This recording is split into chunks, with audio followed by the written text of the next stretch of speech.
مناديل يا بيه، مناديل يا انسه، والنبي خدوا مني مناديل. اتجوزيني مقابل الشنطه دي، فيها مليون جنيه. مليون جنيه يا بيه وشنطه الله يسترك. خد شنطتك يا بيه واتكل على الله. انا ما بهزرش، بتكلم بجد. تتجوزيني مقابل الشنطه دي فيها مليون جنيه؟ حضرتك لو معاك مليون جنيه يعني جاي لواحده شحاته زي اللي ده، انا مش لاقي اجيب عبايه ولابسه قفطان. وده اللي انا عاوزه، ولو وافقت بالاوفر اللي انا عارضهولك فعاوزك تخلعي. اخلع ايه؟ تقلعي هدومك. اخلع مين يا عمر؟ هو انت فكرني ايه؟ هو انا عشان قاعده وبيع ثواني. هتخلعي هدومك وتلبسي الهدوم اللي في الشنطه دي، هدوم جديده. دي هدومي دي يا بيه، والموضوع ايه بالظبط؟ هقول لك بعدين، يلا. ما حاضر يا بيه من عينيا. انا جيت اهو يا بيه. ايه بقى حوار المصلحه ام مليون جنيه دي؟ انا هقول لك على كل حاجه. اخويا عاوز يجوزني لبنت عمي غصب عني عشان موضوع الورث وكده. اصل ابويا كاتب لكل واحد فينا 10 مليون جنيه، وهو بصراحه عاوز ياخد كله في جيبه. فانت هتساعديني في الموضوع ده وهتقولي اللي انت مراتي عشان اكتب لك كل حاجه باسمك. بيه معلش، 10 مليون جنيه دي يعني فلوس كتير قوي صح؟ الله يفتح عليك. الله يفتح. هتساعديني؟ هساعدك يا بيه، عادي يعني، كلنا تمام. نساعدوا بعض. احنا دلوقتي هنروحوا لاخويا وهتتقمصي دور اللي انت مراتي، تمام؟ حاضر تمام. يلا.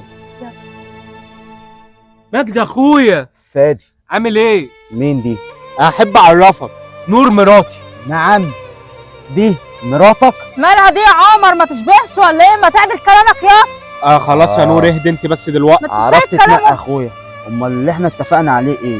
ما اعرفش والله، دي شقطتني يا مجدي، ما اعرفش والله، ما قدرتش اقول لها لا. هي مال الدنيا بقى فيها ايه؟ هي الاعدادات اتغيرت ولا ايه؟ بقت البت هي اللي بتشقط الراجل؟ إيه شكلها كده اخويا؟ ولا ولا انت شايفه ايه يا نور؟ يعني شايفة حتى كل لما جت خير. شقطتك المفروض تنقي اشكال نظيفه مش اشكال تعرس زي اسم دي. الله على اشكالك، ما تقف معاهم بقول لك وتتكلم ايه؟ عادل. بقول لك ايه يا بنت؟ لا بقول لك ايه انا؟ خلاص. خلاص يا مجدي عشان انت دي جايبه من انا وزريبه دي يا اخوي. الزريبه هي معفنه اللي جايه من خرابه. انا برضه. شوف بقى طب فادي. خلاص يا مجدي انا همشي أنا. يلا يا نور يلا.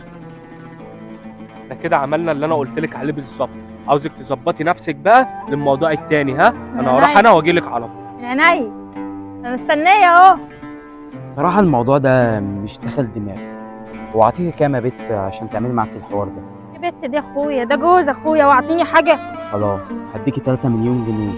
يعني انا ابيع جوز عشان 3 مليون جنيه؟ يفتح الله ليه يعني؟ مصلحنجيه برضه. هديكي 5 مليون جنيه وتبيع امي. انا ما اعرفوش اصلا ولا طايقاه. حلو قوي. طب انا هقول لك بقى على اللي انت تعمليه وتنفذيه بالحرف الواحد. انا من ايدك دي لايدك دي. تعالي معايا. حاضر.